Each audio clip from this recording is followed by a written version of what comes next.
prostitution and I don't know. I think he actually probably just had a good run. You know, the unhygienic. That place it wasn't old, but I mean, when I moved here, which was over more than 15 years ago, he had all white hair and he was had to be like in his 60s or something. Oh, I mean, Splash has been around. That's was what I'm around saying. a So long that guy time. probably, I don't know if it got closed for that as much as it might have been just the end Just of the had its run. run. Yeah. Because growing up here, Splash was the punchline. Like Oh, everybody was? was like, "You take your date to Splash." Everybody knew that some nasty shit was going down at Well, Splash. that's, that shows you when you're new somewhere and yeah, you don't of know. course. Of course, yeah. I just walked in there like, I like spas. I wish I would have known you right when you moved here. God. I would have told you to run from Splash. Yeah, it was so gross. He was such a weird guy.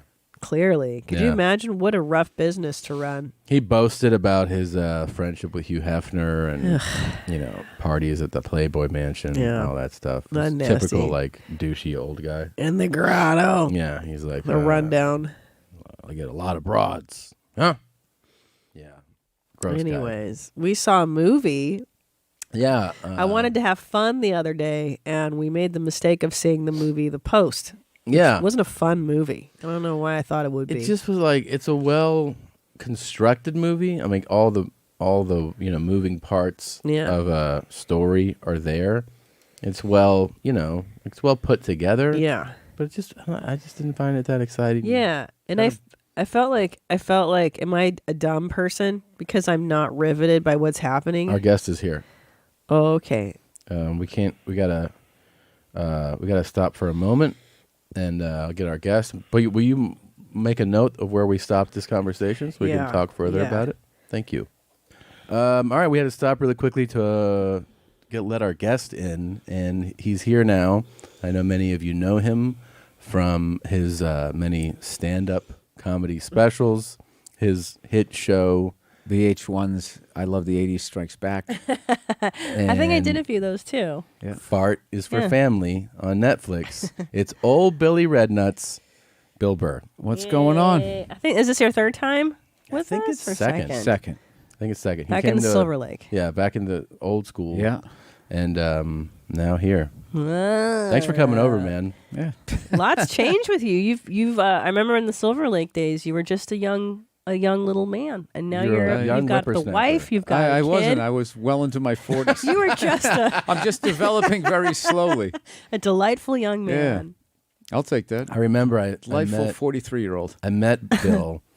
I don't know if I mentioned this on the last one, but I met him in person. I'd seen him on Chappelle's show, and on Yes, Comedy yes. Central, and like at the height of like its popularity. And then I was at Melrose, and this is like I don't know what it was the year that you moved here, and he was at the bar, and I just started talking to him, and he was like, "Yeah, I walked here," and I go, "Oh, from where?" He goes, "Silver Lake." And I was like, Oh my God. "You walked here from Silver Lake?"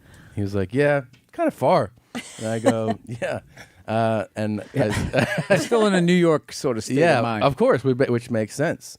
And he goes, Plus, I want to be able to see a little bit of the city. It's just like so much of it is just like, just go, go, go, go, go. There's Sure. somebody up your ass as you're trying to drive or something. So, and I gave him a ride back to his house. And I was like, this is way far for a walk.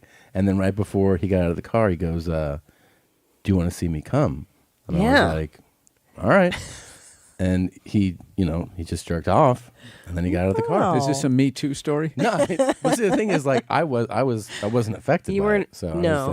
I'm saying that I was like, that's pretty cool, man. And he goes, that's the secret to being good at stand-up. I remember this story. Remember I told you? Yeah. And too many comics listen to me. Yeah, Right. And now they're all getting in trouble. Right. but that is the secret for all you young open micers out there. Got to start doing it more. We discovered that there's This is the weirdest story anybody's ever said on the podcast. That made me uncomfortable.